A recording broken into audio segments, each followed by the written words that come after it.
It is a pleasure to have the opportunity to introduce our distinguished guest speaker, Dr. Maysa Al Hussaini. Dr. Hussaini is a consultant, histopathologist, and full member at King Hussein Cancer Center in Amman, Jordan. She is the chair of the Institutional Review Board since 2009 and was appointed in 2008 as the acting manager for Human Research Protection Program Office. In addition, in 2020, she has been the lead for Patients Trust, Patients' Rights, and Patient-Centered Care Cluster. Dr. Al Hussaini is an active researcher with more than 150 publications in peer-reviewed journals and 9 book chapters. Dr. Al Hussaini has been invited to speak at local, regional, and international meetings to cover topics in pathology and bioethics. Today, Dr. Al Hussaini will talk about overview of breast cancer in MENA. Welcome, Dr. Maysa Al Hussaini.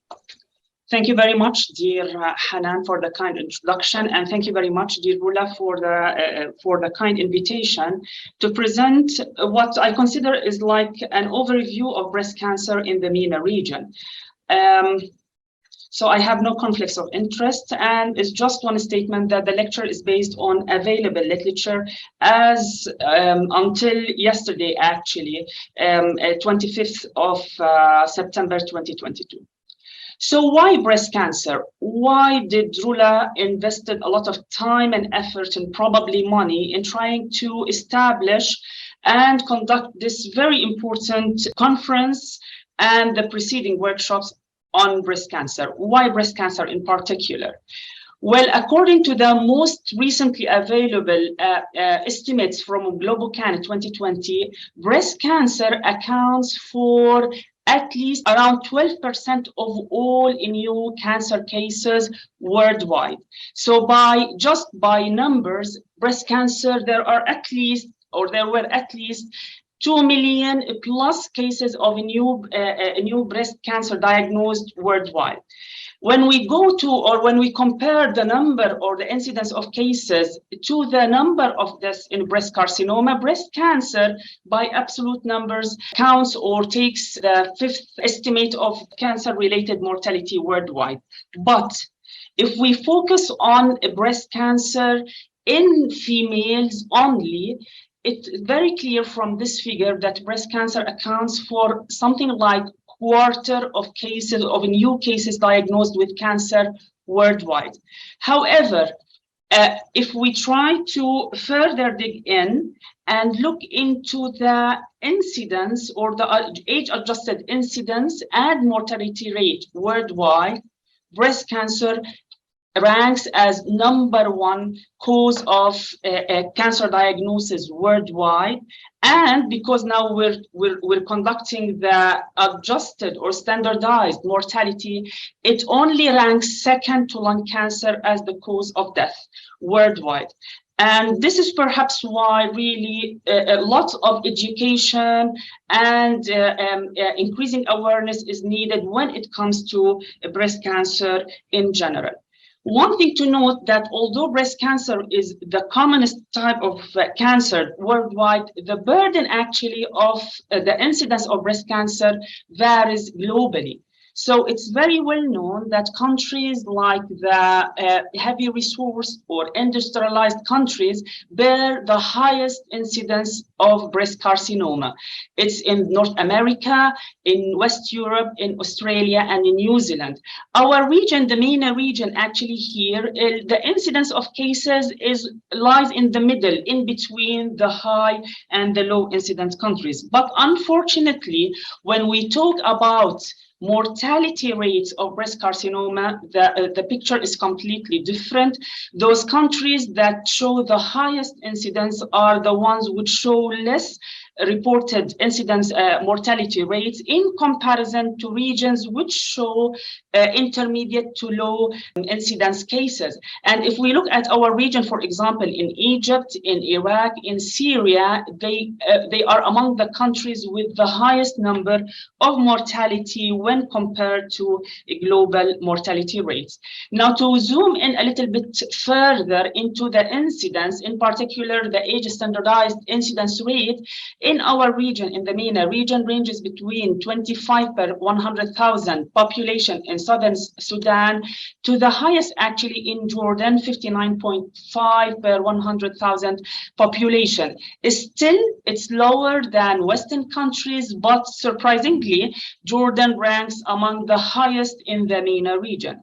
For mortality, now the cut-off border or a line for mortality, what is considered to be significant versus less significant mortality, is actually 10 per 100,000 population.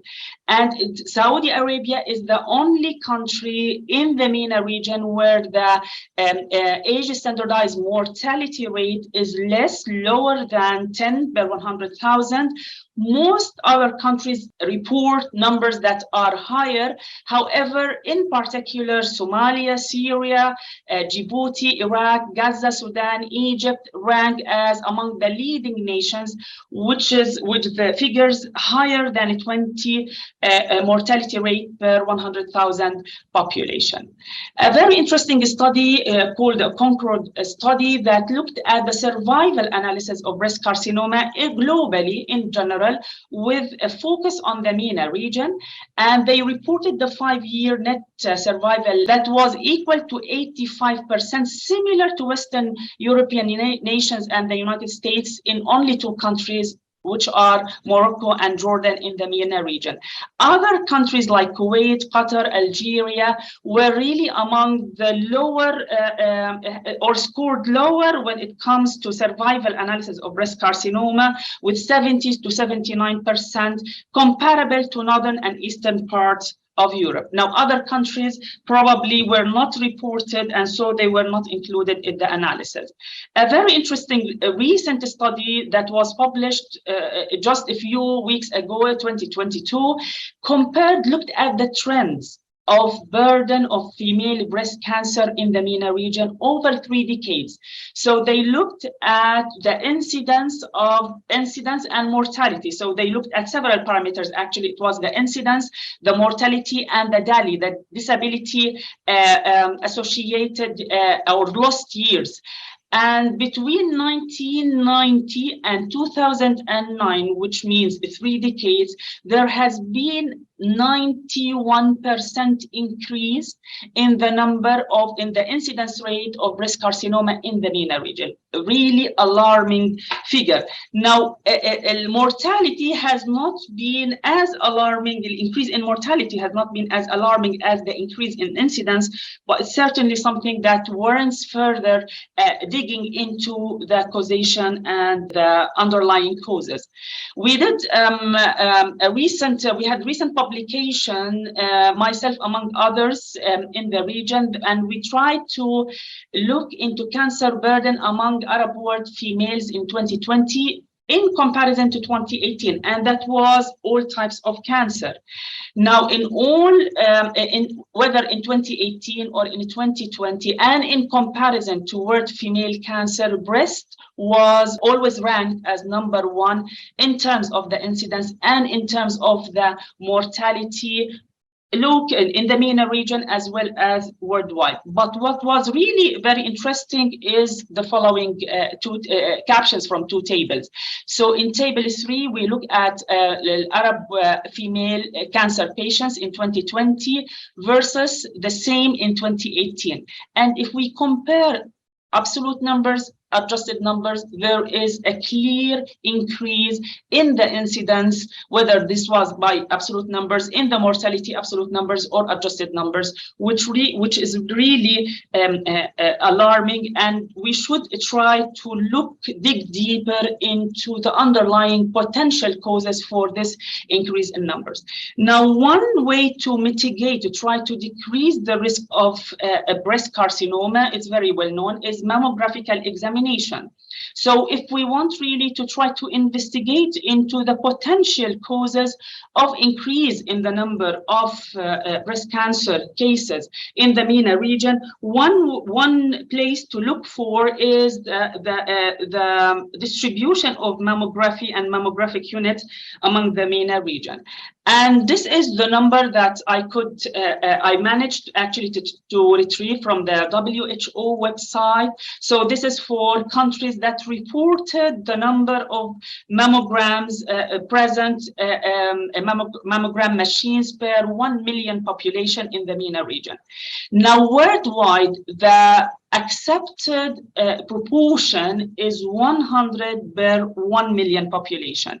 And with this threshold, or with this cutoff value, we have only 4 countries, namely Jordan, Lebanon, Oman, and Qatar, where the number of mammograms meet or exceed to varying levels the recommendation by the WHO.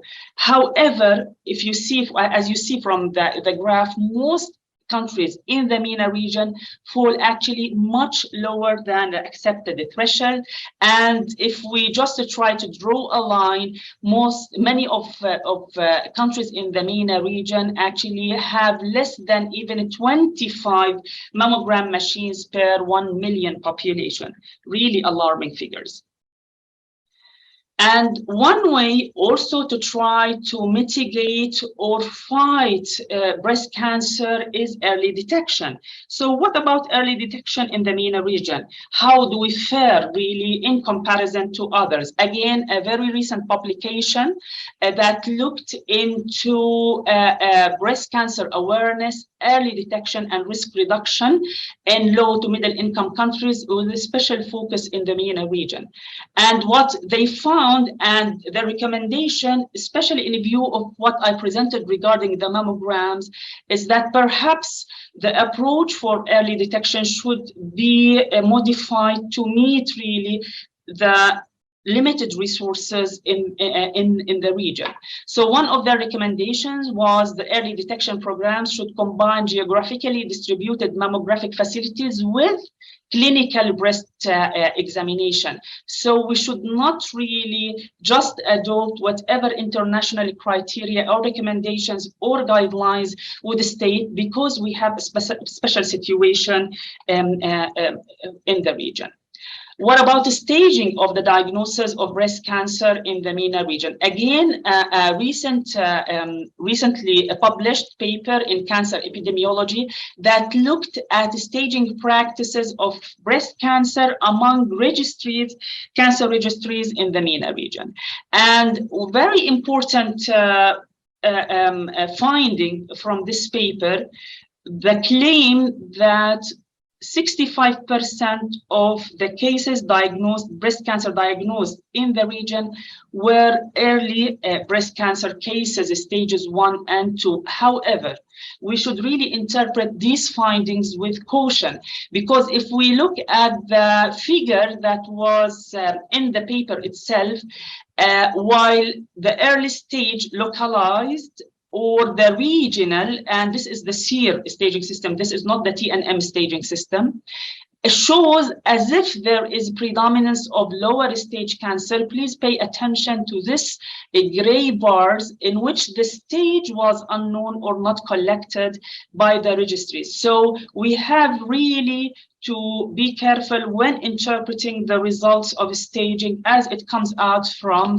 cancer registries in the region. Let's take one example, Jordan, for example, up to 1/3, also almost 70% of the cases reported in the National Cancer Registry are of unknown stage. So I'm not quite sure that we are really capable of building conclusive evidence that the breast presentation in the MENA region usually occurs in earlier stages. I have to say that from our practices here at King Hussein Cancer Center, probably this should be cautiously interpreted.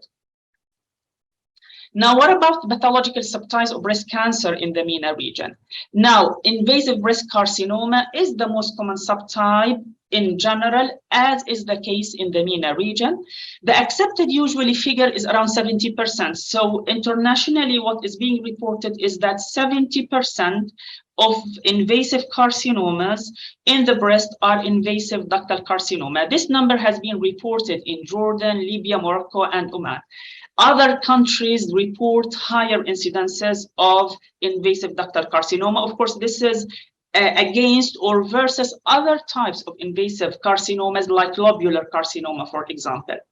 But perhaps this is less important when compared with the molecular subtypes in the MENA region. We know that breast has 4 molecular subtypes, luminal A and B, which are usually associated with good prognosis, versus HER2/neu positive and triple negative breast carcinomas, which are associated with inferior prognosis in comparison to the luminal types breast carcinoma.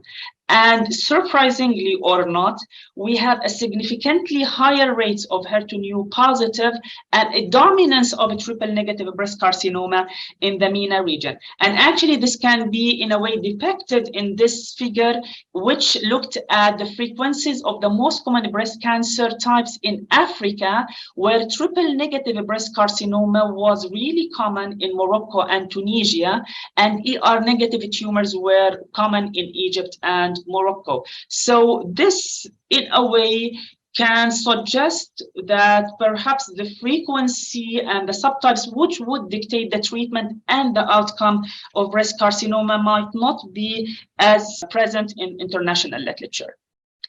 Genetic testing is another story, another important story, but has lots of limitation in breast carcinoma diagnosis and management in the MENA region. So the prevalence of BRCA1 and BRCA2 mutations in the MENA region is available for most countries, but is absent. There is no whatsoever evidence from literature on the prevalence of BRCA1 and 2 in Gaza Strip, Afghanistan, Libya, Yemen, Kuwait, Somalia, and others. However, if we look at the publications concerning BRCA1, 2 together, the mutations, there is a reported high incidence in Sudan, Egypt, and Qatar, and lowest rates are reported in countries like Lebanon, Algeria, Tunisia, and Jordan. So this is, again, in a way surprising, but I know that this figure is coming from publications from King Hussein Cancer Center, which has really embarked on several publications investigating this particular phenomenon, and the figure was actually much lower than was expected, at least when the team started with the research. Now, the prevalence of BRCA1 and 2 collectively in the MENA region significantly higher than in Mexico and Sweden, perhaps lower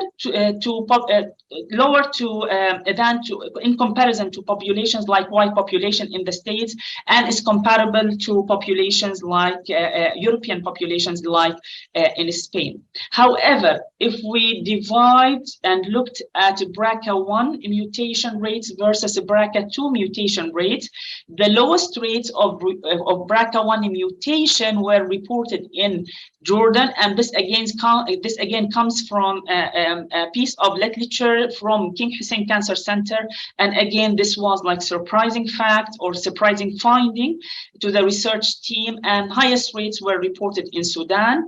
For the BRCA2 mutation rates, they were lowest in Saudi Arabia and highest in Egypt. However, we have always to be again cautious when interpreting results of BRCA1, BRCA2 mutation rates and the differences, whether lumped together or the separate BRCA1 and BRCA2, because of potential biological differences in BRCA1 gene prevalence. There are varying age cutoff for the studied population in the MENA region, where some studies included only young, some studies included whoever diagnosed with the breast carcinoma. So there is variation in the inclusion criteria of patients who were tested for BRCA1 and BRCA2. Certainly, ethnicity and family history plays some role in determining the rate of BRCA1/2 mutation, but I believe that there is a major issue with the testing methodology, or